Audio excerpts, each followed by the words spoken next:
Hello and welcome to the Comixpiracy episode 216 for the week of June 30th, 2015. My name is Ryan Higgins, who is here with me this week.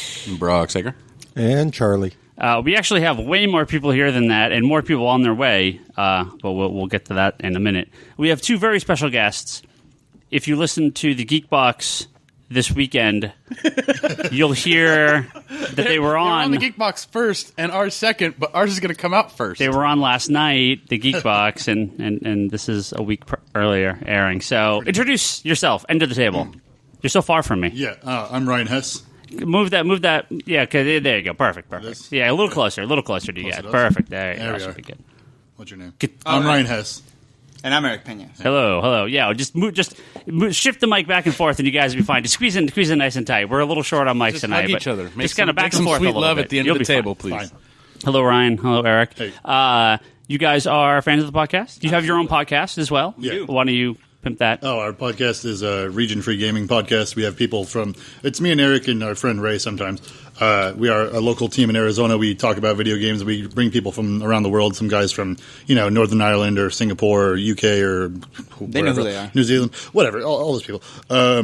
It's basically the video game podcast nobody asked for, but people keep listening to it, so it's great. Yeah, it's awesome. if you listened to this podcast before, you would have heard us mention you guys numerous times, backing us on Patreon. So thank you very much. Yeah, sure. Awesome. It's no longer RFGpodcast at WordPress.com. I remember that. Yeah, it's regionfreegaming.com. There you go. So yeah. Go listen to those guys. Good stuff. And you're stay here and listen to them for now. That too. That's Yeah, true. yeah. They're gonna be We'll here be here for a while. We'll be for a while. Yes. And Ryan, you're all over the Comedy Button Facebook group. So Yeah, I'm on there. Yeah. So Jumping around. you've probably seen him on there regularly. all over that shit. There you go. Get it. Well, this is going to be an interesting episode. Actually, Toby and Bryce are on their way. They're going to be here soon. We're starting to record early, though, because we have a very, very long podcast. We're actually splitting it into two. We'll get into that later. So if you're like, why are there two episodes? No, it's not a mistake. Is it going to be like part This one, is true. part two? It is. Whoa. But they're both going up tonight, separate topics. That's so I figure so epic, man. it is like You've reached Harry Potter status. we're like the Lord of the Rings of comic podcasting. So we want to start, as we always start, with Secret Origins. So Ryan, Eric, if you guys want to jump in, tell me a little bit about your comic background.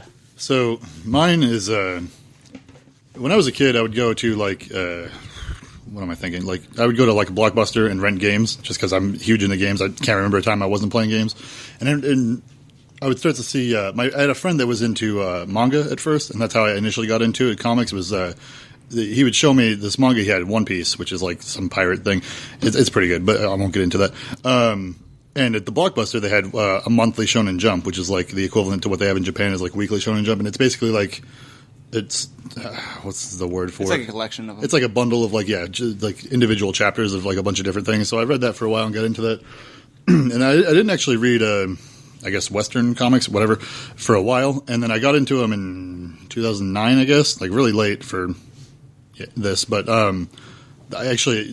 you always say like you don't need to pick up a comic at issue 1. But I did anyway. Well, if you can, it's cool. Yeah. Well, I found Flash Rebirth at issue 1. Okay. So I got that. And I didn't know what was going on, but I loved it because I like the Flash a lot. So I liked him from the previous, I'd watched Justice League or Justice League Unlimited cartoons, stuff like that. So I was like, oh man, I remember the Flash being really cool. So I got that. And from there I went to, that same year was Black as Night, I think. And I just got all into, it was a crossover thing. I was like, oh, look at all these characters. And I just got more into it. And there are times where, I kind of go back and forth. I have bursts of getting into comics, so I just need to find a way to consistently go through it because I just kind of get burnt out. I buy 15 things at once and just kind of get out of it. But nice. Yeah, so it scares me that when I was a kid, One Piece. So sorry, man. I was 12 in 2002. Old man Higgins. There you go. Considering the amount of episodes One Piece has, I get it. I mean, it is old.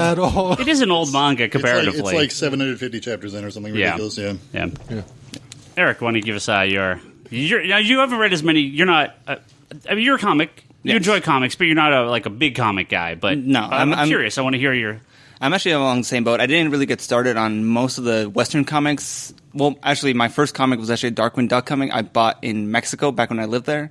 Nice. It was Darkwing Duck in Is this Espanol. Is this like Disney Afternoon era? No, or the more recent. I mean, what year was it? It must have been 1994. Okay, yeah. So that was the Disney Afternoon. Yeah. I mean, and I saw it, and it affected me incredibly because I didn't. Comic books very rare in Mexico. So once I moved to the United States, I was like, this is fantastic. There's shops everywhere, and I absolutely adored it. But I ended up focusing a lot more on like the manga, reading like. Actually, no, before that. It was Darkwing Duck, and then The Darkness, and Witchblade, and Spawn. I read all of those, and it was just... I think they affected me on a personal level. Because that's the dark side of comics. Yeah, that's what it is, yeah. Now, we do have our once again, returning personal Live audience. studio audience. Live studio audience, Lane here. So, Lane, I'm sorry when I insult anything Top Cow or early image related, but... I could see how Spawn and Darkness and Witchblade would affect you in a probably terrible way. So you should again just being a jerk. They were definitely not appropriate. But I adored the art. Did you watch Did you play the Darkness video game, or were you just? Is that what got you into the comic, or you just? No, that was way first? before that. Okay, I was a fan of Darkness before the game, and I loved the game. So. Nice. No.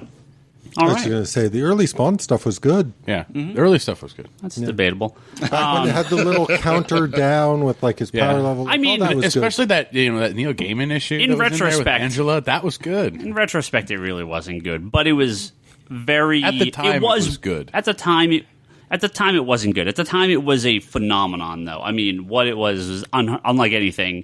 What they were doing was scarred Ryan when he read Spawn and when he was. It's just not a good book. I mean, it's not a very good title. I mean, Farland's art is good. Are you saying you don't like certain types of lead characters? No, I'm saying Todd McFarlane was a good artist for that era, but he's not a good writer. Yeah, he hasn't evolved much in his art. No, his art's he's de-evolved. Pretty rough these days. But I mean everyone, everyone's first comic was Spawn #1, right? Or that era for so many people that was the first thing they read. Death of Superman. Sure, every book in that era. I mean, anyone that's 30, I'd say like that 28 to 32, probably a little younger than us, but a little around your guys' age, a little older. Mm-hmm.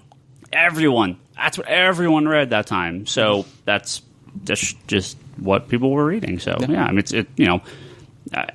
most of these comics you look back at and you're like, oh, that's pretty crappy. But I mean, there was like that Avengers Operation Galactic Storm I go on about this thing. And I actually tried to reread it recently, and I was like, man, this is not very good. But it was like my favorite comic. It was like the best crossover ever when it came out. So, whatever. No, I find it really weird that even stuff I hated reading back then that drove me away from certain books, now they'll put out these like large trade collections of, and I'm like, I kind of want to buy that. Yeah. Well, I mean... I bound Ascension, people. Yeah, you have the worst taste of all. Yeah, you really do have the worst taste of all. I also did Crimson. Crimson's better. I like the art. I like Ramos's art, but the story never did anything for me. I don't know. Whatever. I didn't buy an Ascension for the story. Well, that's you fun. bound it just to make Ryan go crazy. Yeah, exactly. That and have a bunch of Finch artwork just right there. So we are going home. Bryce is apparently stuck on a train. We're gonna stuck on a train for us means somebody jumped in front of the train, and so they're delaying the train. We were gonna stall for a bit until Bryce could get here, and Toby was supposed to be here because we're also supposed to review GTO Volume 1, long-awaited review of this manga. Do people actually care at this point? Sure, yeah. I mean, I know a few people do, and I'm not sure if we're gonna let everyone else have their say when they show up and get here. But for the rest of us, there's a major news story this week.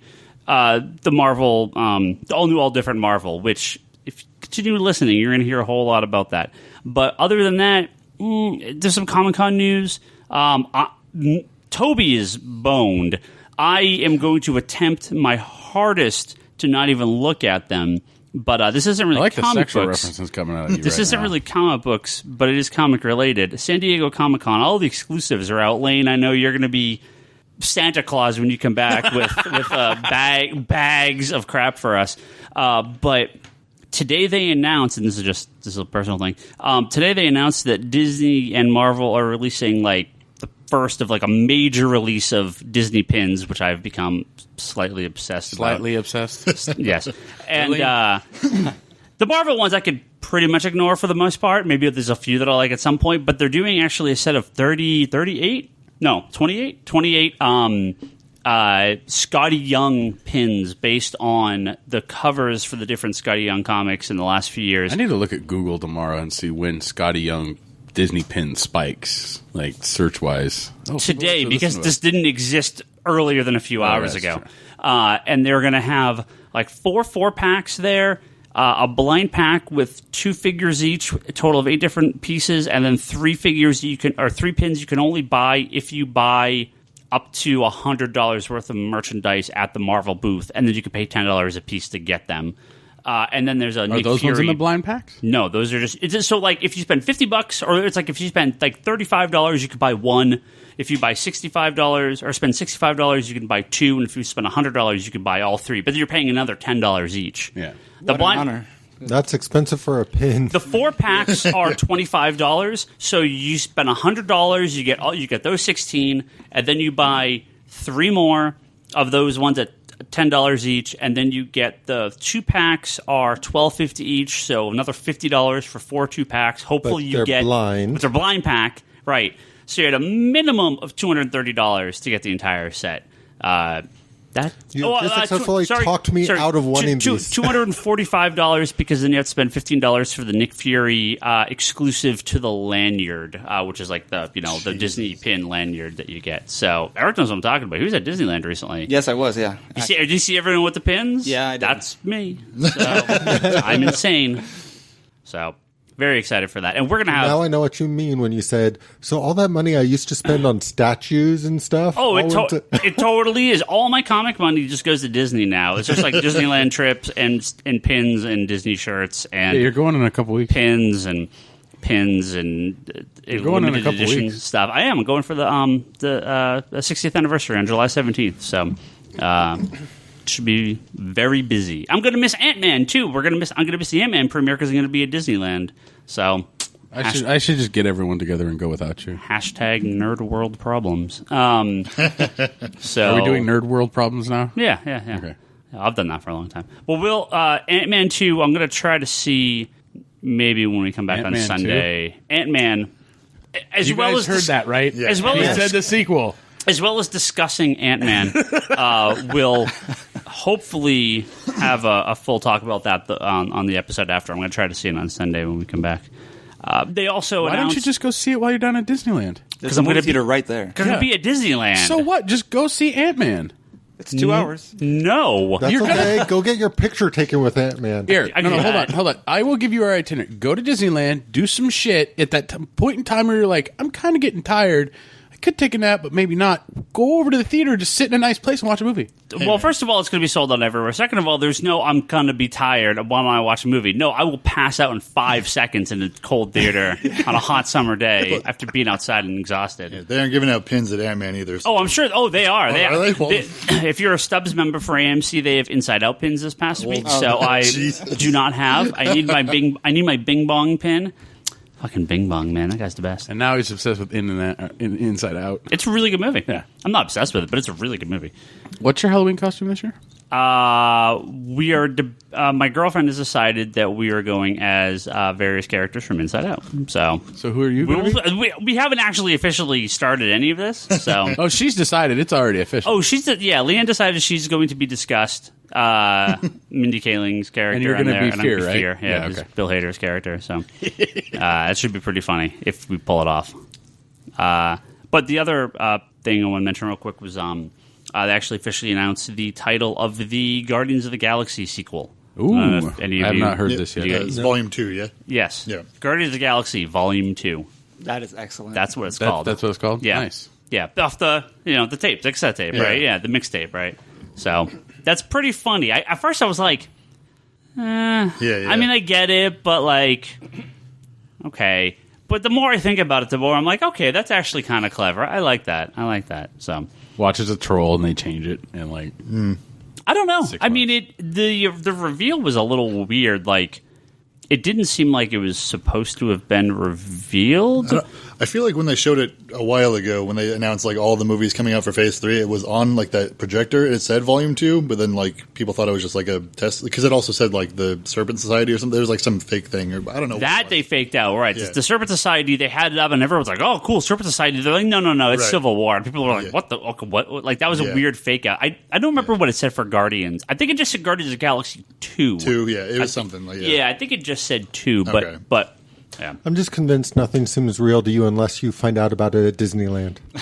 Huh? No, you know what? They're revealing the album artwork and title for the soundtrack, and they're just fucking with Yeah, everyone. yeah, Volume 2. Awesome Mix Volume 2. Right. So, So, obviously, except for the big Marvel thing, a little slow this week for comic news because we have Comic-Con right around it's the corner. Although, with 20, But no news comes out of Comic-Con anymore. but that always ends up being the problem: is no actual news happens at Comic-Con. Well, Marvel will have a lot because of this. DC will hear. I expect we're going to get Batman, Superman news up the ass from Comic-Con. Lots.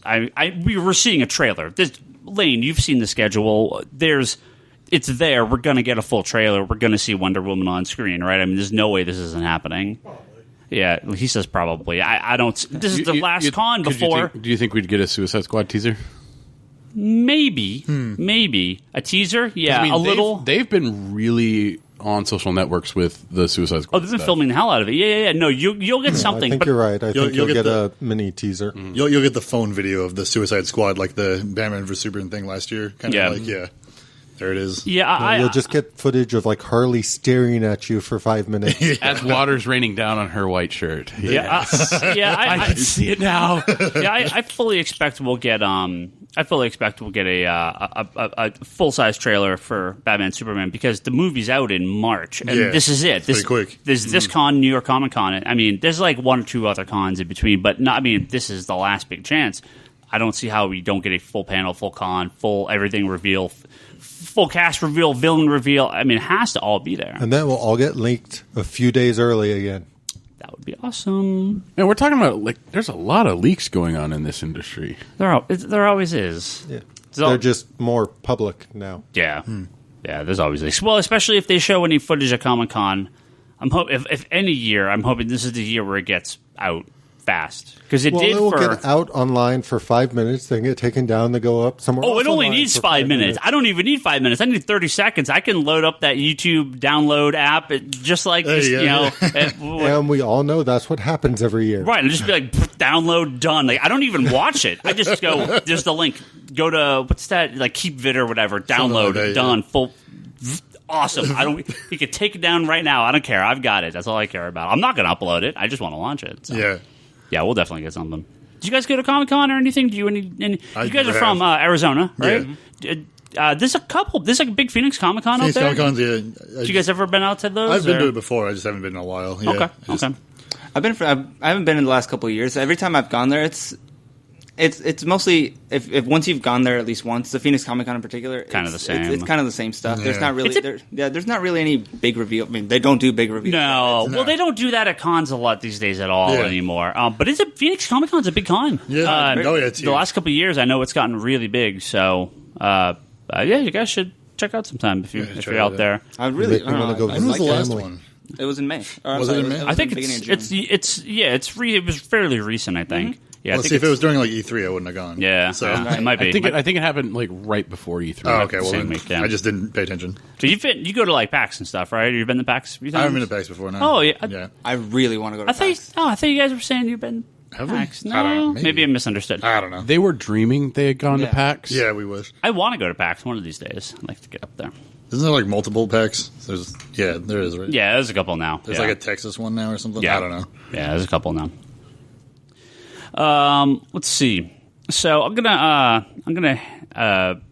actually, Brock, since me and you are the only ones that read GTO, I was hoping Toby would be here so he could kind of start this conversation up a little bit. Mr. Hess read it. I read it, yeah. You read it too, right? Oh, you read it like back in the day, though, right? No, I read it like on the way I read here. it back. Oh, you okay? read it Eric a read long it. time ago, but yeah. Okay, Ryan, you I read read it. it like the day before we left to come Okay. up here. Well, let's discuss this for a little bit. Toby can come and give his opinion. I know Bryce had so many things he needs to get off his chest, So About GTO? About everything. No, about comic stuff in general. So when Bryce gets we here, got a Bryce briefly. we're just going to give Bryce the floor because he's got a lot to talk about. But then we got a bunch of questions we've here. We've really been egging him on the past few episodes. Then we got a lot of questions here. So, man, a fucking ton of questions on Twitter today. Jesus. Yeah, we have some people here with us. They told their people. Let's see if we can. They're like, we can ask questions. See if we can get to this. GTO is a manga serialized in Weekly Shonen magazine, as a lot of manga is, from May 1997 to April 2002. This is, especially when this got licensed here in America, this is a pretty popular manga in the late 90s, early 2000s. I'm terrible at saying Japanese names, so I'm going to butcher the name. It's written by Toru Fujisawa. Well, this seems pretty accurate. This is one that I was pretty aware of. I never read it. I've read a decent amount, a handful of manga, not a lot. But this is a book I know Toby is really a big fan of. And so this was the book club for 2 months ago. And just to summarize it briefly here, because Wikipedia always does such a fabulous job about it. I will read the very quick summary here. Well, no, I mean I read the first one. The story focuses on a I actually don't know what this is saying. A 22-year-old man named Ikichi Onizuka, who becomes a teacher at a private middle school, Holy Forest Academy, in Tokyo, Japan. So that is it's a very basic plot summary here of what the series is. Middle school. But what the actual high school, yeah, yeah, it was like middle school. Oh, whoa, this book just became even more fucked up. Yeah. But what the series is really about is, he is an ex-gang member. Yeah. Right. That he's the elderly age of 22. I think 22. Right, 22 years old. So a very old man at 22 years old, and he's a virgin and can't get girls or anything like that. And so he gets caught peeping up girls' skirts. Yeah. And he's done nothing with his life, just kind of lazing about, doing the whole thing is he goes out to Tokyo to become great, become someone, right? Did nothing for 6 years, right. So now he realizes, hey, there's this girl that I like, and he tries to follow her around, and turns out that she's in love with her teacher. Yeah. So he's like, well, fuck, I could become a teacher and get all these hot girls myself. But when he gets to the school, he realizes that it's not a bunch of hot girls. It's all sorts of various people. And he gets picked on and kind of gets in fights with the students. And I was going to say, it's just a lot of, it's like a lot of punks like he was 6 years ago or whatever. Right. He's having to deal with that kind of crap. Right, so now he's the adult, and he's like, oh, man, now I have to, show these guys what's up. But like most, teachers wouldn't go and fight students or do all this crazy crap. He decides, I'm going to change the system. I'm going to go in here and, at least in the first volume, he humiliates and beats the hell out of him. He gets his crew out and he just shames it, he ties him up or something. Yeah, more shames him. He doesn't really beat the crap out of him, but he just kind of publicly humiliates him. He scares the living shit out of him. Right, shows him who's boss. And says you're going to clean up your act and honor me and love me and be my servants basically. He does in the school. At first, he just kind of does it because he's just angry. He's just like, oh, forget this. I don't even care if I be a teacher anymore. And then the next day, everyone's perfectly upright in their seats and doing their work all quiet and everything. Right. And the head teacher, whatever principal or something, is just like, oh hey, we want you on full time now because whatever you did is working. Right. But the thing to show about this is it was completely wacky. But not only is that girl in love with her teacher, and that's kind of why she's upset. There's a point she's wants to be away from him, and she's like, oh, I don't even know why I'm with this guy. He's a civil servant or whatever. And then he shows up, and he's this balding man with glasses or whatever. Right. He's nobody, but she jumps out of a second story window to go be with him again. Right. It's what the hell? So he's like, oh, I want that power. It's crazy. So very funny. Yeah, it's funny. So I guess Ryan and Eric, you guys are the guests. You guys can start. So you read this. When it was, because it was published here by Tokyo Pop, which is long out of business now, so these volumes are getting a little hard to find.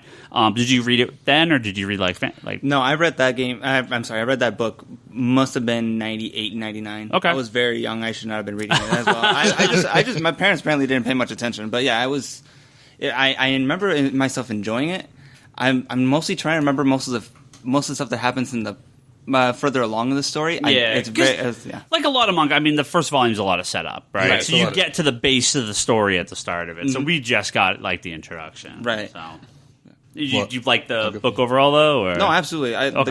The book is fantastic. The series is really, really good. Yeah, but does it? How does it deviate from this plot as it goes forward, or is this pretty much the? No, it deviates a lot. Okay, it's a lot of setup, but it changes a lot. Yeah. Well, it has like spin-offs and stuff too, right? Mm-hmm. A lot of the characters get their own. Oh, really? Yeah. That's pretty cool. Yeah. So, Ryan, for like a first volume, what'd you think? For me? Yeah. Well, I mean, I thought it was really funny. Like, I don't know where it goes from here. I only just read it before we came up here, but it was kind of like, I feel like, because I had dropped out of college at like the beginning, like the first year or whatever, so like, as being like 24 or whatever, kind of like the same age range, I'm like, man, I'm not doing anything either. What the hell? So I'm just like, shit. But I don't want to be a teacher. So now he's going to go be a teacher. No. Hit on high school girls? No. It's not really appropriate. It's not here. worth it, let me tell you. Oh, jeez. I'll take your word for it. Jeez. Not from personal experience. Sure. No, trust me. Okay, yeah. But no, I thought it was really funny. I'd be interested to see where it goes. I'll probably read another one if I got the chance. But like you said, they're out of print or whatever. So I mean, a lot of them are cheap enough on Amazon, or right? whatever, Yeah, but you can track them down. They are pretty cheap on Amazon too. But I mean, it started getting into one character, like the girl's like backstory a bit, like how she had some family issues or whatever he was dealing with, and he seems like the kind of lighthearted guy that would like he shows up at the end with like a sledgehammer or whatever. Yeah. And I actually read like the next chapter over, he like breaks the spoilers for this book from 90 whatever. Like, he like breaks because they were talking about how there's a parent there's like as they gain more money, this girl's family, like they started sleeping in like separate really rooms rich and separated. And like she specifically points out that there's like a wall separating her parents' bedrooms or whatever. So he comes in with a sledgehammer and breaks that wall. That's like the last page, right? He's but then like in the next chapter, he like breaks down that wall between them. So it's like in the next book that's when that happens. Yeah. So like right at it's like it's not even like it's like halfway through that chapter. It's not even the end of that chapter. It's just like it kind of ends right there and then starts another thing. But so it's. I mean, I liked it enough that like I started reading the next chapter. I was like, oh wait, this is not even what I need to read anymore. Yeah. So. Yeah, no, I thought the book was pretty funny. Manga's not for everyone. I understand. Neither American comics. But it is one of those books where I think the setup is a little. I could see some people being a little like, this is kind of skeevy, this is kind of a sketchy setup. But they actually make a point of it in the book where the other teachers are like, oh, you haven't slept with her yet? And he's like, no, I'm not. Yeah. He's like, I want to be an asshole, but I'm not going to be, right? Yeah, so like he lets her stay with her for a couple days, and he's like, wait, this is not a thing we should be, like, right. Just because he's trying to help her, like, be away from her weird family that she doesn't, right. They're totally detached or whatever, but. He wanted this. He wanted, I'm going to sleep with these hot girls and blah, blah, blah. He realizes he's responsible. Well, right, exactly. I can tell you why he doesn't have any sex. I mean, the outfit he put on when he really wanted to. The wrestling outfit. Well, he also lives in like a horrible otaku porn slum. Like he's a porn slum. Yeah, But he had like a a wolf outfit on it too. Like, but he was wearing the wrestling thing, whatever thing, it was, right? Yeah. So who is this is Toby's book, right? Yeah. So we give a scale on 1 to 10. You don't want my review? Toby's in a second. We'll get there in a second. So I forgot we do that for you two, if you guys want to 1 to 10. How many Toby's do you give it? 8 Toby's out of 10. All right. 8 Toby's out of 10. Yeah, that's what I do. You too? I'll give it a 7 out of 10. 7? It wasn't my first funny. It wasn't my first funny manga. Your first funny? Yeah. It's no good. I had plenty of laughs before then, but it was very good. I really liked it. Yeah, for me, again, didn't really know what to expect coming in, but I knew at first when I read it, I was like, oh god, this is a little. Like I said, this is a little kind of like, yeah. There's a lot of skeevy anime out there in manga, and I'm like, I don't need this. But as you go on, right, he gets out of that, and you learn that he's trying to really do really good stuff. So, no, I really liked it. I'll go with you. I'd say it's 8 out of 10. I like the art style. It grew on me for sure. There was a couple like really laugh out loud moments. Very funny. Yeah. So, again, I understand. It makes sense as the book goes in. As a lot of manga does, goes in very different directions as it continues. But I thought it was a pretty fun setup. Yeah, now, Charlie, you're going to read this, and I think next week we're going to talk Happy. When it's back in the shop. Yeah, so we're going to talk your pick, Happy, next week. So we're all going to have 2 back-to-back book clubs. But Brock, yes, let's hear your pick. You're not the manga lover, so no. What do you think of this? You got through it. I read all of it. You I did. read all of it. That's more than Naruto. Yeah. There you go. That was like 3 though, wasn't it? Yeah. You basically read like the first I volume. read the first, I guess. like the volume of. I got to the point where everyone's like, "Oh, if you had read after that, it gets a whole lot literally, better." the first volume of Naruto is not good. It's not really good at all. You're talking like the first 3 though. So Yeah. when somebody's like, you have to read the first 3 to get, it's like, maybe not. But it's like 10 minutes to read the it's not first that bad. volume. I mean, Naruto is such a light book. No, I read this one going in. Everyone's like, "Oh, you're gonna love this, right?" Because it's about teachers and it's about all this stuff, and I'm like, They have the worst view about you, apparently. "Yeah." Well, if anyone would appreciate beating the hell out of students or making them your servants or like, So I figured it'd be Brock. the thing is, after reading this, there's something that really came up is if I was reading this when I was a teenager, when I was younger, or something like in my late teens or my early 20s, I think it would have impacted me differently. I probably would have enjoyed it more. Yeah. Just because at that age, you're just kind of like, whatever, I know everything, fuck you, right? Oh, yes, that age, yeah. Yeah, that one. But to me, it was very off-putting throughout the whole book because it was, I think I looked up 10 girl skirts in the entire thing. Like it's like I think a couple of them were the same butt shot. And the character I didn't feel. I didn't like the character at the beginning because I'm following this skeevy person, but towards the end, yes, he starts to kind of move in a better direction. And so I think that GTO, in a sense of, if you continue with it, I think it becomes a deeper book, a better book. It tries to keep it lighthearted, but it becomes more serious about itself. Yeah. This didn't. This felt just like, I'm gonna just talk perversion and fuck high school girls, and so it made. And working in education and knowing the mentality of a high school girl, why? Why? But that's the point. You are the stupidest human being if you want to go to work in high school to get with high school girls. No. Most people don't think that God. far, though. They think, a hot young girl. They don't think about any other aspect hot of it. young girl. Meet them at the bar when they have the illegal IDs and all that stuff. It's different when you see this Japanese girl like jump out of this building, though. Like it's crazy. That's dedication. I was like, why the fuck is she jumping out of this? See, it's different. That's the point. Reading it, I'm like, See, Brock, because you're having these thoughts, that means you're normal. You're not some fucking skeeve that wants to sleep with high school girls. No, I understand. But you're supposed to have that reaction.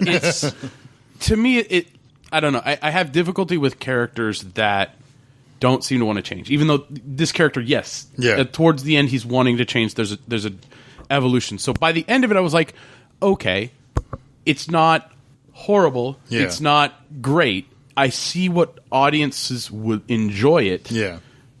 But for me, right now, I don't enjoy it. Younger me, probably would have enjoyed it. Sure. So yeah, it definitely has its moments, but I think that what's difficult for me a lot of times, especially reading manga, is I understand there's stuff lost in the translation, and this one felt like there was a lot more lost in translation. There was a lot of times I was like, okay, what did they say? Yeah. What are they trying to say? And I'm not a big fan of their facial their extreme facial expressions after you're reading it and you're going, okay, I can see that they have he's having deep thoughts and stuff, Sure. or he's angry. I can see that, and then all of a sudden, boom! I see this picture of him virtually like he's taking the worst dump known to man that's burning his asshole, and he's just like, oh! I'm like, where the heck does this come from? But it's not something that for me, like I prefer a subtle representation of it. And I think for me, manga, that's the problem I have with manga. Yeah. Manga to me looks more cartoonish. Sure, yeah. And It so does, definitely. It needs to be cartoonish. Yeah. When they try and go serious with it, it doesn't really work too well. Like Makeshift Miracle that you recommended, I really enjoyed how they balanced them out in Makeshift Miracle with the art and the facial expressions and all that. So, I mean, for me, I give it a 5 out of 10 Tobys. If it was younger me, I'd probably give it an 8 out of 10 Tobys like you guys. That's fine. But yes, I got through it. All right, that's good. Do I run and read volume 2? I don't know. I'm Do not you? rushing out to read it. Okay. Yeah. Lane, you read this book? Would you like it? Okay, Lane liked it. That's good. Charlie, so you're gonna? Well, no, he's not on mic. I can't. You tell him to. I'm not gonna have him yell over here. Well, here. we got more stuff to talk about. We're gonna move on. We'll have Lane on again soon. He's our. He's just enjoying the comfortable chair. He got here an hour and a half ago to meet Toby. Yeah. There you go. There's that. Hey, Hess got here like 2 days earlier. Yeah, than Toby. I know. Well, I got his ass down here though, so. Twitter. Charlie, so you're gonna, I think, hopefully get us in for next week too. So we'll As have, long as it makes it back here to the shop. yeah. So we'll have more stuff to talk about this next week. We're gonna hit up a few questions here. Bryce should be here soon. We got a ton of questions here. All right, come on, let's do this. One of them, let's see here. This is from Stefano, our good fan. And Just so you customer, know, Stefano, Eric manhandled your package this week. Oh. Taking Totally it to the did. post office. Fantastic. So if there's any errors, it's the post office. So Stefano says, what do you think the impact of an all-you-can-eat, quote-unquote, Comixology, if it gets meaningful support from the big three? And what do you think it would mean to retail? So I actually completely missed this. This is apparently something that's getting announced at Comic-Con, is that Comixology is offering instant access in a Netflix-style way to 40,000 comics on all devices. Wow. Now, I don't know if there's a retailer option to sign up for this or not. I'm assuming no, but we will find out. This is very akin to the Marvel Unlimited. Marvel Unlimited program that they have. Now, I just see a poster here, and I don't see any official announcement. I'm assuming at Comic-Con this officially gets announced. Who knows? I have no idea. It depends on who's involved.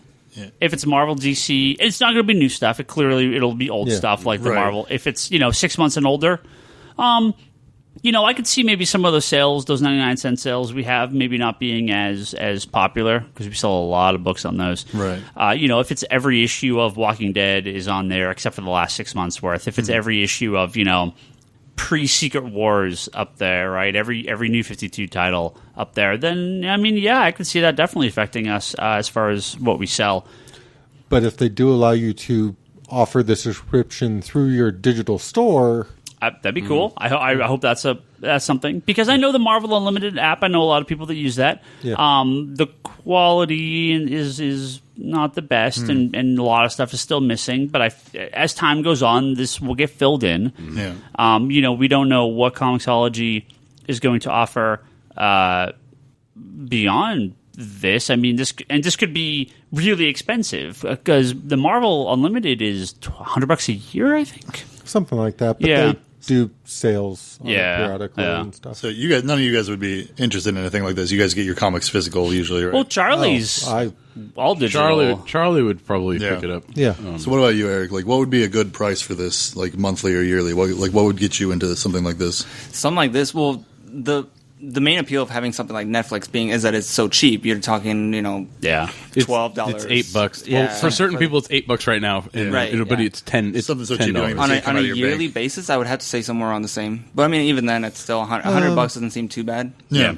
It's sort of a weird thing just because, yes, you could argue that, like, watching a movie on Netflix that you could go out and buy for $20 when it comes out, but all of those also get down to the $10 level or whatnot to buy after Sure. they've been out a little while and all that. I kind of feel like comic books, especially nowadays, results in a more significant investment if you want to get more than a couple. Yeah.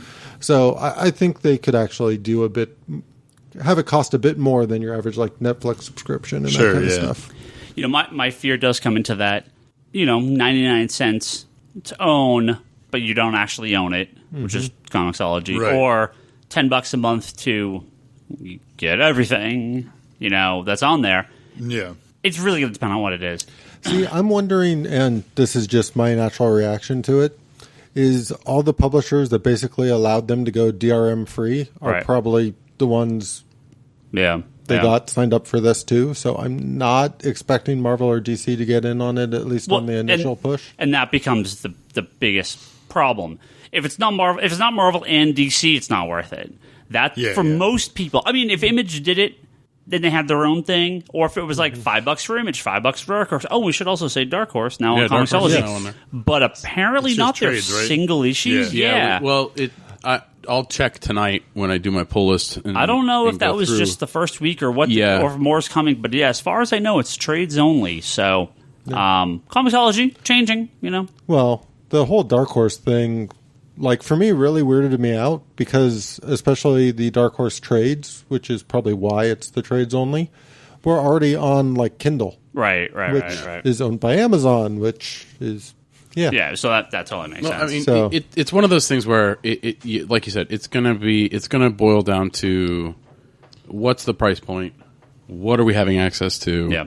Yeah. Are comic book retailers going to get, if somebody signs up a subscription through your storefront, does this mean that they, every month you'll get, a couple of cents from that? Yeah, that it goes through. I don't know. Is it still going to be something where you actually can buy things? Is this going to change it over so that now you're purchasing the comics and you keep those?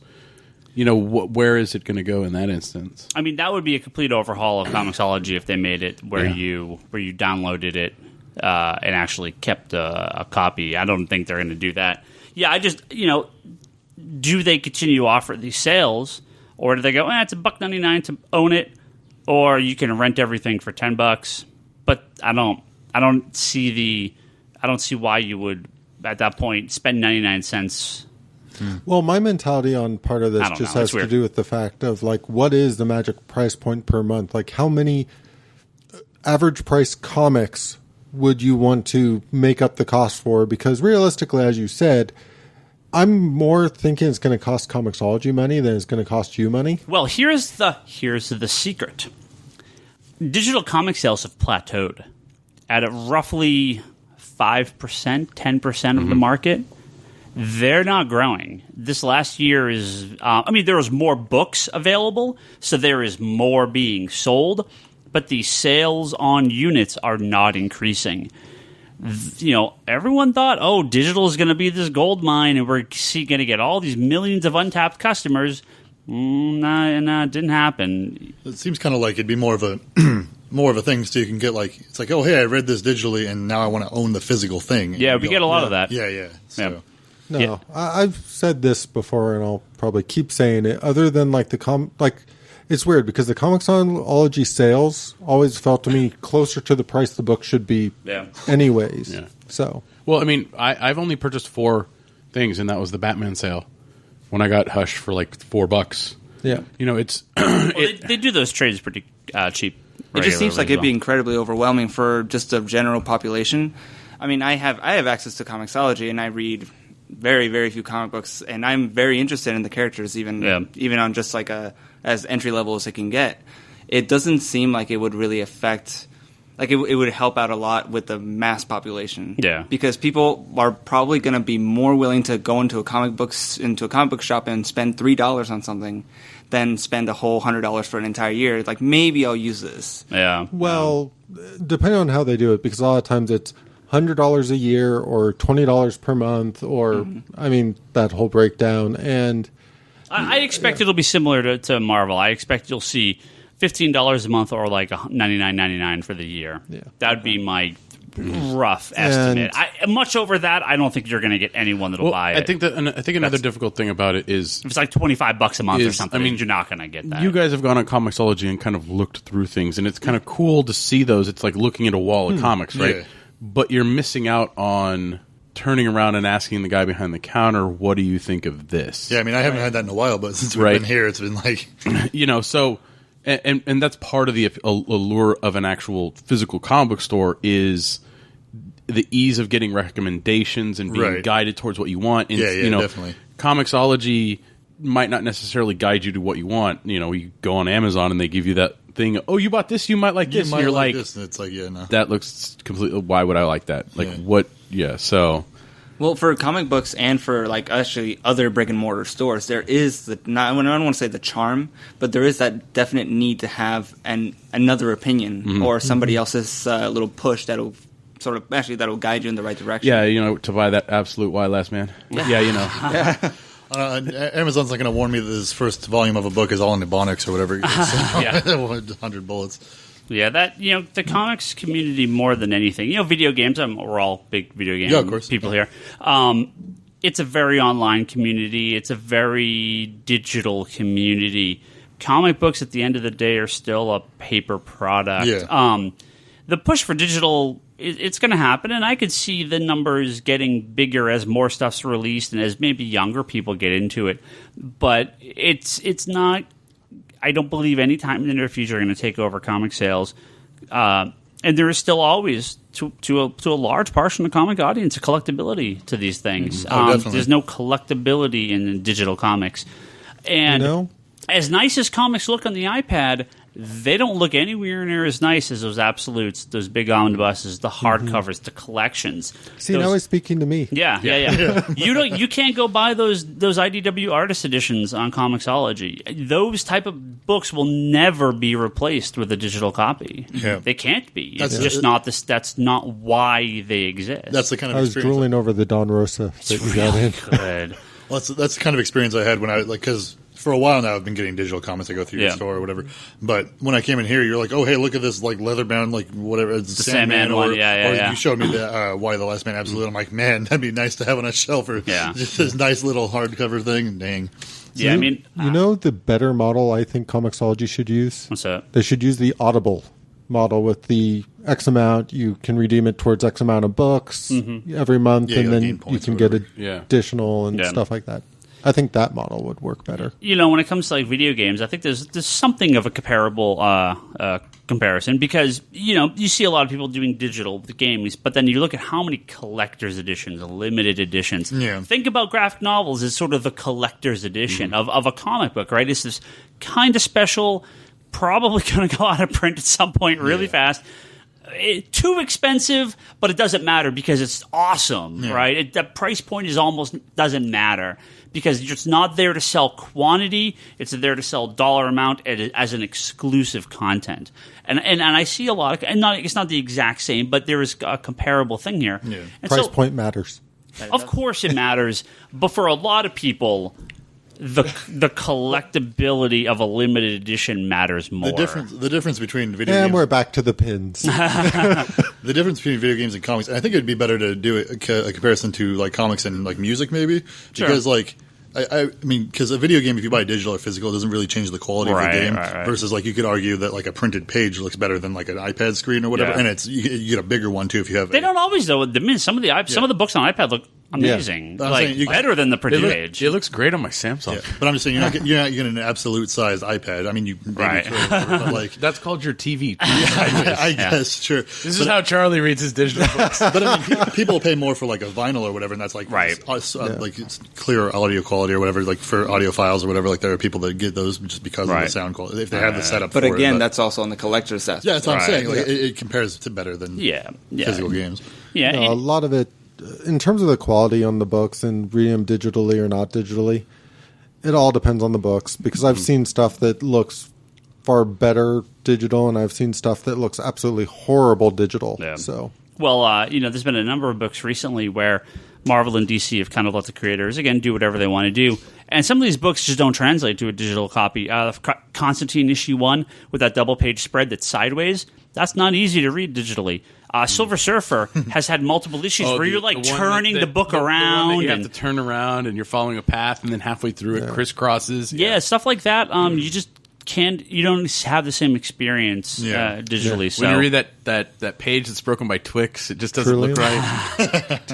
Trillium had the front to back. Which, as far as I know, they had to change the way it was read on Comixology. They just did it straight through, like two stories. Batman number 5, Batman number 8. They had like the panels that flipped upside down. You had to turn the book upside around. Yeah, little things like that you just can't get away with digitally. It's a lot. I'm trying to read it, but my screen keeps moving. There's a screen lock button for a reason. I know, but seriously. We did get a lot of questions about the Marvel, all new, all different Marvel. So keep listening. We're not going to answer most of these, but we will get to those. We'll And answer, eventually Bryce will get here. we will eventually answer probably all your questions. All right, another question. But yeah, we have a few here more. We actually got a number of questions about Star Wars. I'm going to read them all and we'll answer them. We had one from Indie Gator. He said, have sales declined during Convergence and for the Star Wars books? None of them are very good, and I just gave up. Wesley Thon asked... No relation. Oh, no reverse. That's becoming like the Epstein. I'll just stop making that joke. He says, I want to try out some of the Star Wars trades when they come out for the new Marvel books. Anyone read them and have any suggestions? And then Sam Tunley, who I understand is your other fine host. Yeah, he is. I've reached for gaming once in a while. Yeah. So Sam, just so you know, they're sharing a mic right now. Oh. Yeah. Just like old times. Just like, He says, I love all the new Star Wars comics, so very differing opinions here. I want to go back and read some older ones, though. What are some essential reads? So let's go back to the beginning from Indie Gator. Convergence, the sales for us were fine. For other stores I've talked to, were not very good. We did really well with the main title, less so with the crossovers. But well, your month one books did okay. And did okay. You sold out of a few, reordered, and still sold out of a few. We did way better than the lowest selling. Nowhere near as good as the highest selling DC book. Mm-hmm. So if that bottom but 20, that's okay. They kept putting out Justice League and Batman. Right. So we pretty much broke even. I feel our month was no different because of Convergence. It kind of came out in the wash. Star Wars, I mean, sales are definitely down from. I mean, they were always going to be down from number one. There's no way they'd keep up with that. But is it is it bad? No, the Star Wars books are still our bestseller. Some of our best-selling comics. But there is that drift. It's always going to happen with comics. I'm sorry I didn't like them. I think Vader's amazing. I've pretty much liked them all. Now, mind you, to varying degrees a little bit, but yeah, Vader in the main Star Wars book, especially the way they kind of interact without necessarily having to read both, right, has been really good. Yeah. I mean, I tier them. Star Wars up top, Vader's next. Is it Kanan? Kanan, yeah. Kanan is third. I still need to read that. That's the only one I haven't read. I love Rebels is awesome. And if you guys watching Rebels, I haven't really good. I am. Charlie does, yeah. New season starts soonish, right? I think it already started. Did it already? I was asking this last night. I wasn't sure if it started yet. Very good. No, I'm pretty sure they already aired the premiere for season 2 with Vader. Yeah. Huh. So Wesley asks, which one would we recommend? I mean, definitely Vader. Vader, absolutely highest possible recommendation. The Darth Vader book is amazing. I would say Vader, Star Wars, Kanan, Leia, kind of tied for the bottom there. Either way, you're good. How you're rating the one you haven't read with? Well, no, I'm assuming it's. He's going off on my list. I've heard decent things about it, but I've not heard the level of praise for that book the way I've heard for Vader and Star Wars. So, what goes on in this Vader book? What is it about? It's about Vader. Is it like between certain it's movies? Good or something? Vader, not Haiti and Christian Vader. Yeah, it's in between Star Wars and Empire. Okay, and in the Star Wars comic, I mean, this is like spoilers for the first issue. He basically meets up with Luke post Star Wars, pre Empire, and is like, I've got to find out who this kid is. Yeah. And so there's some pretty severe retconning going on with this. But then this is his... But nothing that I think actually breaks what happened in Empire. Yeah, they just sort of like... It doesn't... It just basically means Vader knew more than you thought he did at the beginning of Empire. Sure. But in the Vader book, so he's basically... part of it is he's getting Boba Fett to go, like, this is like an early interaction with Vader and Boba Fett, like before Empire. So then when he gets him in Empire, he's like, oh, hey, I know I'm using this guy again. But then he's also being kind of attacked by this, like, it's not the rebels, but it's sort of this other, like, kind of resistance force. Factions within the Empire a little bit. Yeah. Gotcha. Yeah, and there's this kind of a girl Han Solo with a evil R2-D2 and C-3PO. I love those. And there's rumor that she's either in the new movie or related to someone in the new movie. Wow. I can't remember the character's name off the top of my head. That's issue 2, right? 4. I mean, it's going for, what, $40 now? I mean, like $20, $25. Yeah, I mean, that issue, that's a lot of people think that's where this new character, she's somehow related in some fashion to a new character from the new Either movie. that or we get evil droids. Nice. Which I'm totally down with too. Yeah, so that book's great. So I would recommend that. The Star Wars book is a lot of fun. Cool. So I definitely check that out. And then to answer Sam, for the older stuff, I legitimately haven't read too much of the Dark Horse stuff. Yeah. There's a lot. Yeah. I read Dark Empire is awesome and will always be awesome. I can't recommend that book. It's the first one they did, and I don't think it's ever been beaten. I know a lot of the Knights of the Old Republic stuff gets some good love. And Marvel's actually reprinting all the Dark Horse comics physically now as well. Mm-hmm. So in really nicely priced trade paperbacks, big fat trades. I'm still hoping they get to omnibuses on some of the... They probably will. They're doing omnibuses for the original Marvel stuff. Yeah. And then they're doing soft cover, Now, do you big think soft they'll covers. actually keep those in print for a little while? Yes, with the And new aren't they movies coming doing out. a couple of OGNs? No, they're taking the original 3-movie miniseries and putting them out in like a recolored, oversized graphic novel. Yeah. I mean, and Greg Rucka's doing the new Star Wars comic based on the movie. So there's like a prequel to the movie. And Lando's coming out. Yeah, Lando Calrissian is getting his own 5-issue mini. So, no, go for it. You said they're reprinting those older books. Is Marvel doing that? The old Dark Horse. Yep. Dark Horse? Are they so? You talked about earlier. Dark Horse is on Comics. Are these old Star Wars books on Comixology as well? Or under Marvel now. under Yep. Marvel. Marvel now? Okay, all of cool. them. Yep. So they've been there a while. Yeah. Well, actually, no, they haven't. It's only been, they put them up a couple weeks back. It's been fairly recent. Maybe a month ago or so. Yeah, not too long ago. I've read Knights of the Old Republic. It's more of a comedic take on Jedis and stuff. Legacy is really good. The original Legacy, not the one because they did another one towards... What's the one that's for 125 years after Star Wars, or after Return of the Jedi? That series was good. Yeah. The only reason I'm bringing it up is they did another Legacy issue, like series, right before they lost the license, if I recall. I think that was still connected to Legacy.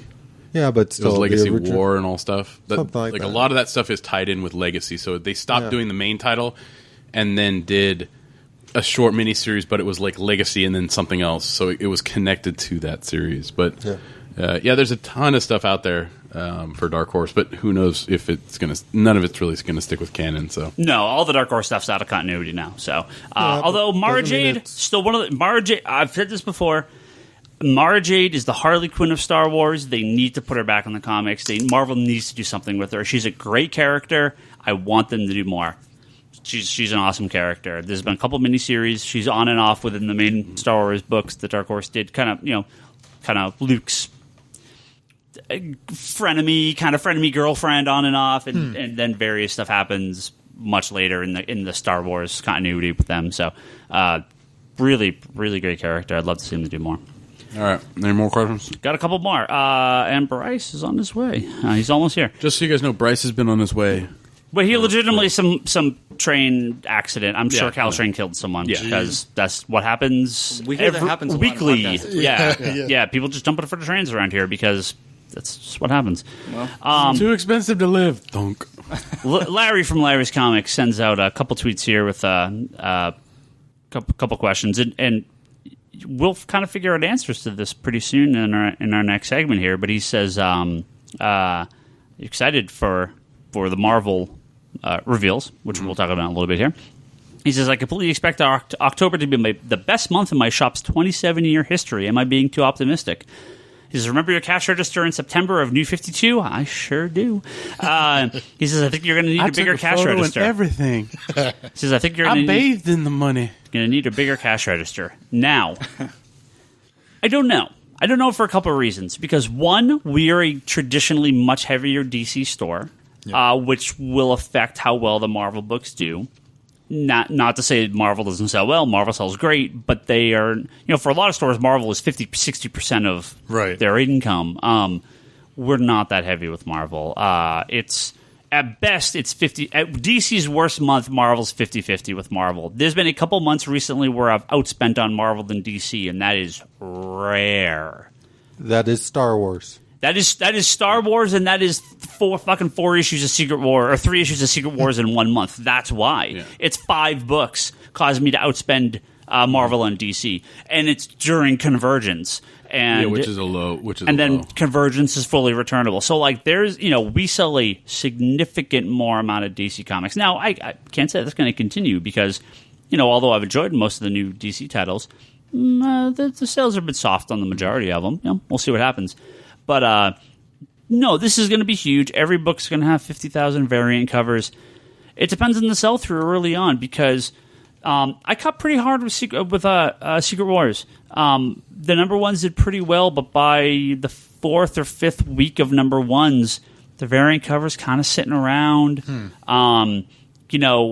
That first week or two, a Scotty Young cover, those action figure variants, you couldn't keep them in stock. Now, it's like, well, okay, I sold a handful of them.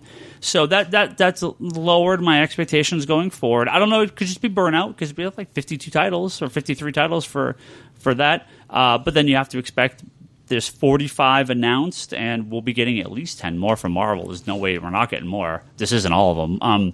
So, yes, I expect it'll be huge. I expect Marvel will just fucking dominate month 2, month 3, month 4. I don't know. I mean, I generally will probably go back to the way it was. It took a while for the New 52 to cool off. I got a good 6 months of pretty fucking amazing sales out of those.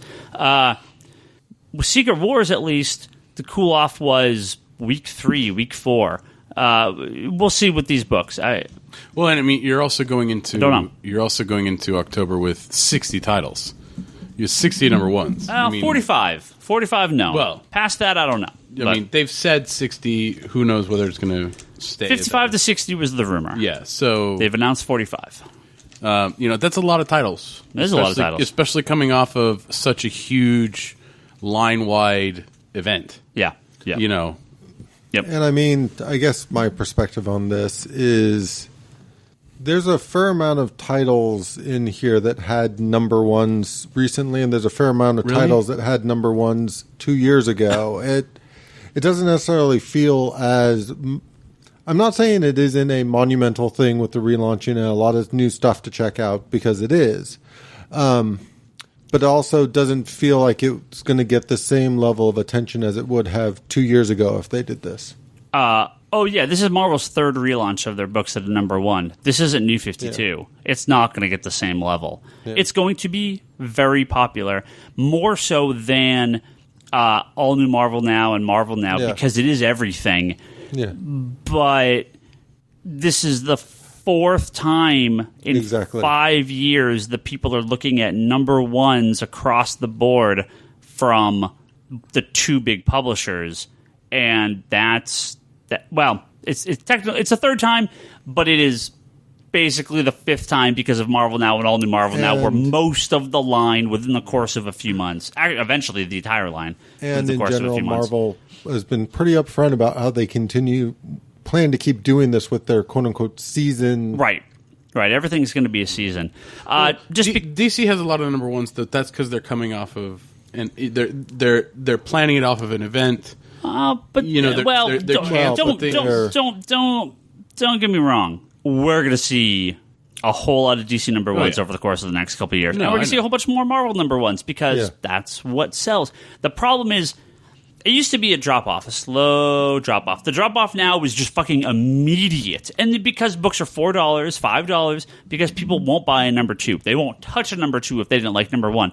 My orders on most of the... So I went for returnability on the DC number ones, meaning I ordered, on average, 40 to 80 copies. Some of those were completely unreasonable, and actually, all of them were completely unreasonable. I never saw that many of any of these books. But... some of them I got very close, and we actually sold the vast majority of. Some of them I didn't sell hardly anything. Right, so the number two numbers, while I may have gone a little tight on a few of them, we'll see when they actually sell through. But I'm willing to reorder a couple issues than opposed to not being able to return them. Marvel, where nothing's returnable, it's a lot tougher because reordering is a little. They've been better recently, but reordering is a little tough with Marvel. Tougher than DC. Although DC's cut way back, like. Many of these number 41s and whatever the other issues for some of the other series that weren't renumbered or weren't the original numbers. The 18th. They sold out. A lot of them sold out. Yeah. So DC is pulling back on their print runs a little bit too. I don't think quite to Marvel level, but they're definitely pulling back. So Well, plus there's a lot more attention, and because the number 41s weren't returnable, it also made people not being willing to. Because in a lot of ways, you look at what they did with Superman, you look at what they did with Batman, you look at what they did with even like Green Lantern and stuff. Yeah, those were all essentially new shake-up.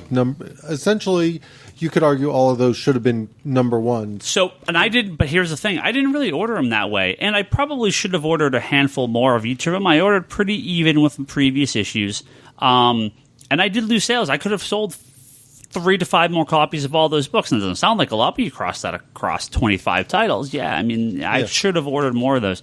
It'll be interesting to see what the reaction's like in the next couple months. So everyone that picked up Batman and Bizarro, they all coming back for number 2.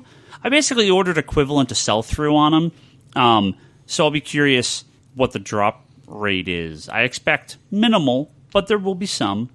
But I also could be scrambling and having to reorder every single DC comic tomorrow afternoon. I don't know. I'm hoping you are. I'm hoping I am, because too. I want Batman and Bizarro to stick around. They sold better than most of them. I'll tell you that. I love those books. Yeah. The only one that was a clear hit was Batman Beyond. That was the one that did exceptionally well. Nice. And Robin, Son of Batman. Those are the two. Those both did very well. The rest did mediocre to poor, which is unfortunate. We talked about this before. I really hope people check these titles up. So, we gave some suggestions a few months ago, or a few episodes ago. So definitely check those out. Do you have any more questions? We got a couple here. Bryce says he's like minutes away, so I don't want to do anything here. But here's one from Joshua Redding. He says, "Why does anyone care about variants?" And I care about variants because people buy them and they make me a lot of money. But why do people care? Like we were talking about with limited edition box sets, or we were talking about, It's cool. Spider-Gwen on the cover. It's all collector value. It's all the... Yeah. That's just... It's gold, man. The cover is gold. I don't want this comic, but my favorite artist did something for it. Yeah. And I and I get that. So I am the secret is I'm actually the worst person ever because I am totally do what I say, don't do what I do, because I don't follow any of my own rules, okay? I got Lane out here looking at Comic-Con for all these variant covers for me that I'm like, just get one for me. Don't tell anyone else. Just get it for me. I don't care about the rest of it. Because I'm getting variant covers on books that I like the writer of. I don't even care what the cover is. I'm like, well, it's a Jeff Johns Justice League issue. I must have every cover. There you go. So don't do what I actually do, okay? I'm telling you do what it if you come here. I'm so doing he has what money you for pins. should do. All right, I'm doing what you should do. So he has money to give Lane. No, but honestly, with the variant covers, look, if you have a series that you love and you want to collect every variant cover, that's feasible. For the guy that want every Marvel variant cover, that's not feasible. That's not going to happen. It's not feasible anymore, depending on the title. Can you imagine trying to get every single variant cover for Star Wars with all the different store exclusive covers? It's possible. It was possible. I'm not saying it's not possible. It's just, but that's rare. Crazy. They don't. They don't do that very often. But, I know. Well, how many different? I mean, no, this is kind of a dumb question, but how many different covers on average would one have that it would make it unfeasible to get it? The majority of books have 2 covers. I would say on average 2. Some number 1 issues, especially for Marvel, will have a lot more. DC, for the most part, does very few variant covers. If you're a book from Avatar or Dynamite, you can have 15 to 20 covers for your comic. Wow. Every issue, from $100 covers that are limited to like 50 copies. Zenescope is the same way. Yeah. Some of these books have variant covers that number in the I don't want to say triple digit, but boy, we're going to get close to there one day. Now occasionally they do. DC had their 50 or their 50 covers for the Justice League, right, with the state flags. Marvel had close to 80 covers. But ordering that was easy because you said, how much do you want? Right. And they even did the set ordering. Yeah, Marvel had close to 100 covers total with Star Wars number 1 when you count in variant covers and reprints and the director cut and all the variants from all the stores, con covers. The only thing I would bring up there, just to say it basically, is they were not all standard cover comic price. So the majority of them were not. Exactly. So the amount you're actually spending isn't $5 times 100. It's more, okay, these covers, yeah, you can probably do the $5 times. Most were 10 or over. Yeah. I'd say about 75% were $10 up. Wow, that puts a lot of things in perspective. You're spending $1,000 at if you pre-order every issue the second they go on sale for the cheapest possible price, you're putting at least $1,000 into that for Star Wars #1. Yeah, and people did it. All the ones you can kickstarting find exactly at that time. Right. I mean, I'm saying best case scenario, you get them all for the cheapest price they were ever offered, and you're talking $1,000. Yeah, it's crazy. And variant covers. I mean, there was a prime example. Was it I think last week or the week before? Of it wasn't announced, and so not very many were ordered. Suicide Squad #9 was a Jim Lee variant cover, and that was announced. It was announced, but you didn't order. I didn't order a ton extra, but I got extras after the fact. Okay. Yeah. All right, the moment you've all been waiting for. Wait for him to actually come inside the store. Watch out for the moment you've all been waiting for, Bryce. You have 19 minutes and 20 seconds. Okay, turn your mic on. Mic's on. Okay, what have I missed? We've been talking about some variant covers. Hold on. We've been talking about Disney Disney Erick pins. and Ryan Hess. Hey, hello. Hey, Ryan Hess, guys. Well, I know Ryan. Do I know Eric? No, not as well. No. This guy. But he's going to see you now. You will though. I'll be here for a while. Yeah, yeah. They were here last night in the Geek Box, which you'll hear next week, and then they were here tonight, which you'll hear tonight when it goes up live. So they were here for the IGN house party, and now we have they're a higher here. standard of quality. Now they're here. So no, that you don't even touch that. Don't even touch that. Oh.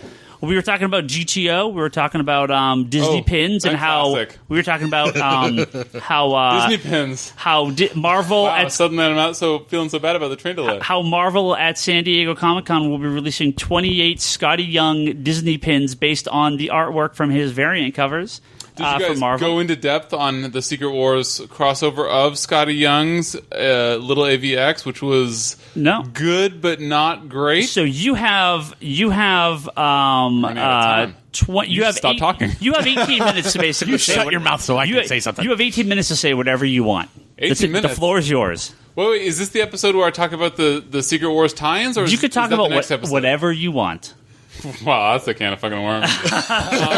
If you want to talk Secret Wars, I mean, we can go into more of them next week as well. Okay, but if you've got, I know you've got stuff you need to say. So I printed out this whole list of notes on all the tie-ins, my top 10 and my bottom 10. Where's your paper? But I left it at work. We'll do that next week. Yeah. Oh, we'll do it. We can do that next week. You can't do it next week. I'm not here next week. We'll do that when you're on next. Look, let me just go over. Okay, I have a little bit of time. Okay, so let's just go over them quickly. 1602. Who's read that? Really? I mean, the answer is I did. The answer is of course Charlie.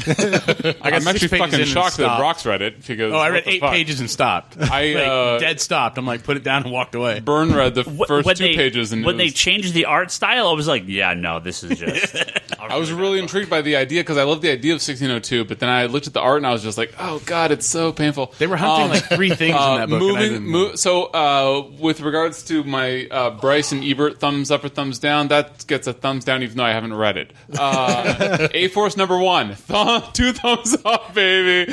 Ryan Higgins is a troll. We talked about this. So I want to say something though real quick. Tomorrow, A-Force #2 comes out, so I want to know how many times they say America in it. We'll find out. We'll find out tomorrow. We will find out. So have a seat, Bryce. Have a seat. Yeah, sit down. Take a seat. Dude, I've been sitting down. I swear to God, I've been sitting down for like 2.5 hours waiting for the train. It's fucking been. I can't even tell you. Okay, next, Age of Ultron versus Marvel Zombies. Haven't read it yet. It looks good, but can't really talk about it too much. Armor Wars. So this is only based on #1. That's Amazing Spider-Man next to it too. The Renew Vows. That's the variant. That's the one where they say my name all the time. Oh, with the action figure? Yeah. That's the variant for Renew Your Vows. Oh, okay. So Renew Your Vows. So beforehand, like when it was all being announced, I was not stoked on this. I thought it was the stupidest thing, but it was because I thought that it was 100% tied into the Brand New Day, the whole like when Spider-Man got even messier than Clone Wars. Apparently it was not, and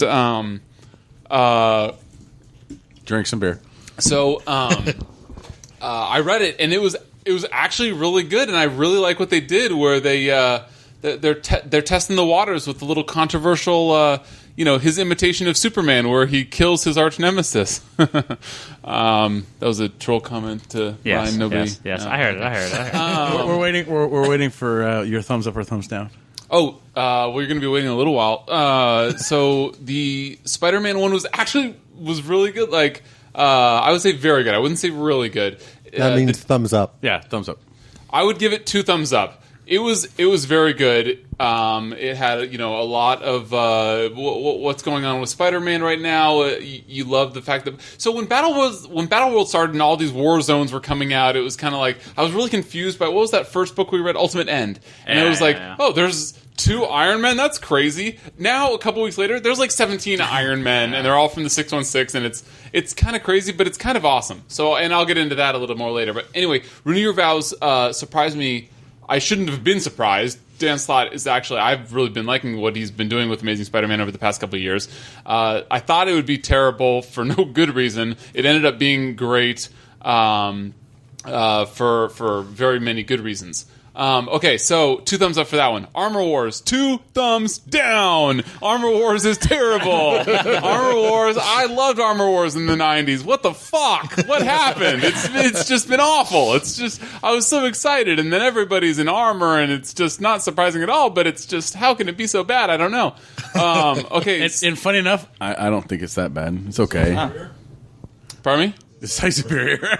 No, but dude, I have something to say about Size Superior, but we're going alphabetical, motherfucker. You just take your time. So Battle World. Skip it. No, it's the anthology. Skip it. Don't even... Wait, but I read one of the anthology. Wait, Charlie Hustle, what is the number 1? Can you move the number 2? You read the number 1 of that. It was garbage. Yeah, there's that in Secret Wars Journal. Yeah, you don't... which is the one that I read? Battle World. It's garbage. Can you hand that to me? No. I think that I read this one. I think that this one. I think that this one wasn't bad. No, this was horrible. This is the Ghost Rider one. What the fuck is this? Oh, Soldiers are... Oh, yeah, so I like this. I would give this 1 thumb up. But look, I mean, The Punisher, it's like an amalgam comic, but it's incredibly awesome because it's both sides Marvel. It's Doctor Strange. Fucking asshole. It's Doctor Strange and Punisher combined. It's like, do you remember what was it, Nightclaw, where it was Batman and Wolverine? It's like the best of both worlds because it's Doctor Strange and Punisher. It's like, oh my god, if both universes were Marvel, then Amalgam would have been incredible, and it would still be going today. Marvel and Marvel Knights. Can I actually review the next book on the wall here? When it's your turn, motherfucker. Okay, well, hold on. Okay, you hold on. It's my turn. You told me that. Okay, and then it goes into MODOK, which was also good. I would stop just shy of really good. I really like MODOK, but I feel like they're kind of trying to Deadpoolize him. That one was horrid. Oh, they long ago Deadpoolized MODOK. He's been a joke character for years now. Oh, really? Oh, yeah. So I got more of that. I really like that MODOK Assassin, which I'll get to later in the alphabetical list. But yeah, this was enjoyable, but I don't know if I would say good. I definitely wouldn't say great. Yeah. But in general, look, the anthology series I have such a low bar for that when they are passable, they get like 1 thumbs up. Yeah. So now, hold on. Okay. Captain Marvel and the Carol Corps. Okay, Captain Marvel and the Carol Corps. Hold on. Pass the baton to Mr. Higgins. Because I think I have the perfect review for this book, okay? This is legitimately the best book I've ever read by Kelly Sue DeConnick. 2 thumbs down, okay? like it is still the best book I've ever read. It's still not good, but it is the best thing I've ever read by her. So take that as you will. Isn't she off of it? Well, she's off Captain Marvel. Yeah, we'll talk about that later. Yeah. Or maybe we won't talk about that later because that sounds fucking boring. But what's even more exciting is that I have not read Captain Marvel and the Carol Corps, and I have no intention to. 2 thumbs down. Deadpool Secret Wars. All of these I've only read number 1. My daughter is so amazing, but she's so fucking exhausting. I can't get through the day. She's so tiring. Number 1, I think we talked about this a couple weeks ago. Number 1 was really good.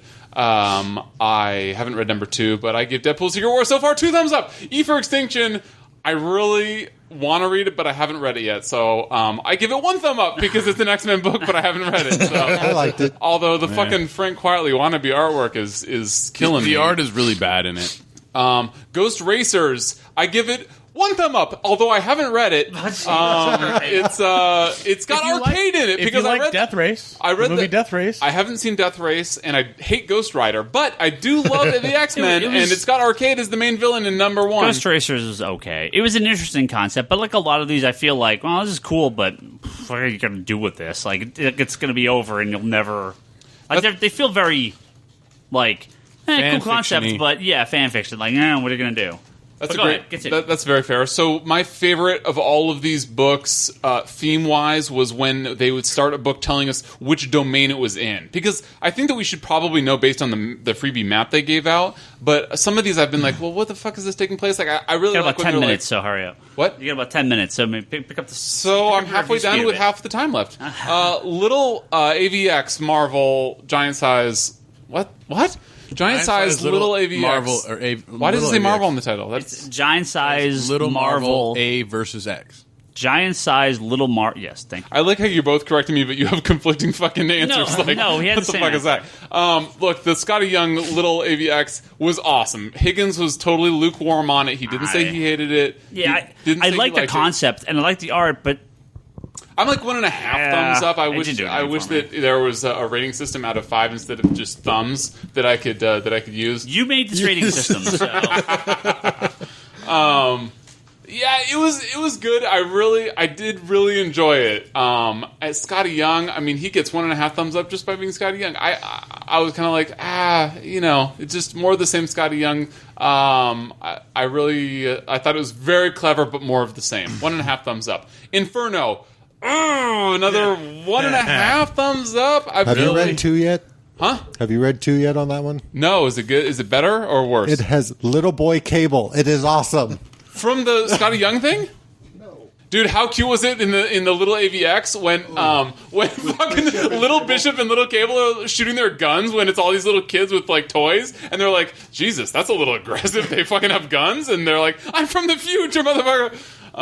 So Inferno was good. I feel like it could have been so much better though. I feel like the idea was really good, but the art was lacking and the storytelling just I feel like they were trying to be how do I say that? What is this?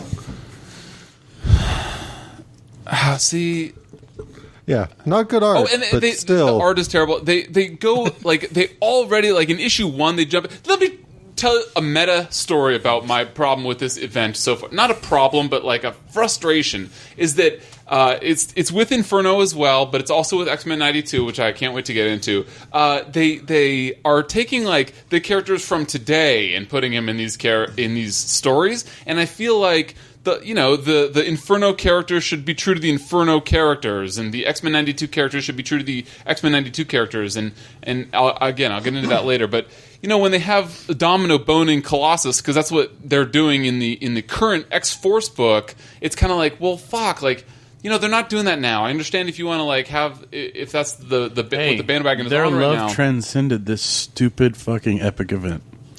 Well, right on. So that art looks terrible, but yeah, I like the idea. Baby Cable. I mean, look, the more Baby Cable with lots of pouches is awesome. Look, I mean, you add Cable to any of these books, it gets an extra half thumb. So what are you gonna get from me other than that? So Inferno 1.5 thumbs up. I don't. It is good. It is good. It's just it's not great. I feel like it could be so much better. You know what was shockingly but not shockingly good was Infinity Gauntlet #1. Keeping going down the list. Like it's totally not related to the Infinity Gauntlet at all, which is like what the fuck. But it was actually a good book. So it was like, why couldn't you have named it fucking anything else? Yeah. Because it would have been like Nova Core. Yeah, but yeah, Even barely had anything to do with that. Yeah, but that would have still been. You're right, but it still would have been infinitely more accurate. Issue than fucking 2 Gauntlet. I haven't read it yet. creeps a little bit closer to the Gauntlet, but not as much. Well, it ends with a bunch of gems showing up, so I mean, I get it, but like so loosely tied. It was a really good science fiction story. It just didn't have anything to fucking do with the Gauntlet. Just doesn't feel like Infinity Gauntlet, right? Is what it comes down to. Exactly. So, Infinity Gauntlet, I give Infinity Gauntlet 2 thumbs up. I like that story. Yeah, boom. Oh, I give it 1.5 thumbs up because in Humans I give 2 thumbs up. In Humans I was expecting to be a 1 thumb / half thumb book, but in Humans, can you pass me Inhumans? What the fuck happened in Inhumans? I remember really liking it. Oh Jesus! No, I remember They're in like the quiet room or whatever with She's the Medusa sends somebody to figure out. and he's what's like a going crime on. boss or something. Yeah, it's Black kind of Bolt like is. Yeah. Black Agar shows up in a tux at the end. I remember seeing that. it's kind of like a noir. Like they're back.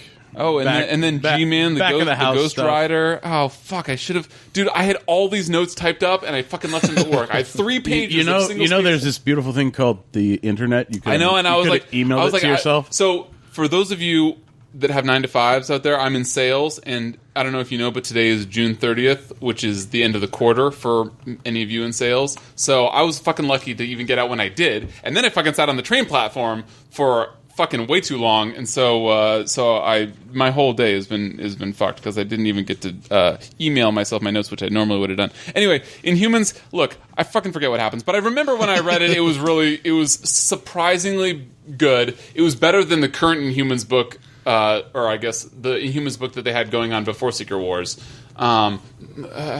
Okay, Korvac Saga number 1. Charlie, you're in the way. 1 thumb up. Haven't read it yet.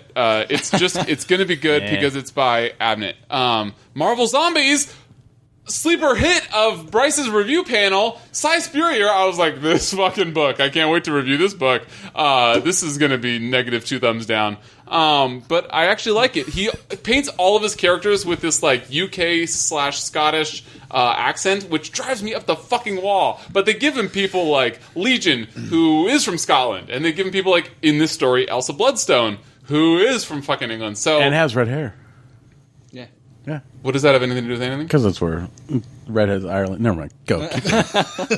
Just go. So anyway. Look, I fucking hate this guy, but I do. So my wife hates them. I'm a total sucker for post-apocalyptic stories. She's a total badass, and he does a good job of portraying that. Even though the whole "you spilled my tea" thing at the beginning of the story was a bit cliche, but then she's blasted into the middle of the fucking wasteland, and she has to survive. I kind of like that. I hate the annoying kid that she's with, but it was good enough. Considering how much I hate that fucking guy, that I give it 2 thumbs up because I was like, oh, fuck, I actually enjoyed this. Now, you want to know what gets fucking 2 thumbs up is Master of Kung Fu. I haven't read number 2, and I can only imagine it's just as good as the rest because Master of Kung Fu was fucking really good. That talk about a sleeper hit. What? Number 1 was good. Yeah. Yeah. I mean, Shang-Chi, Drunken Master. I mean, how heavily are they... I've only read number 1, but how heavily were they leaning on the whole Jackie Chan drunken... Oh, yeah. What is that movie? Drunken Master. Drunken Master. Oh, is it Drunken Master? It's Drunken Master. Oh, okay. Then fucking there you go.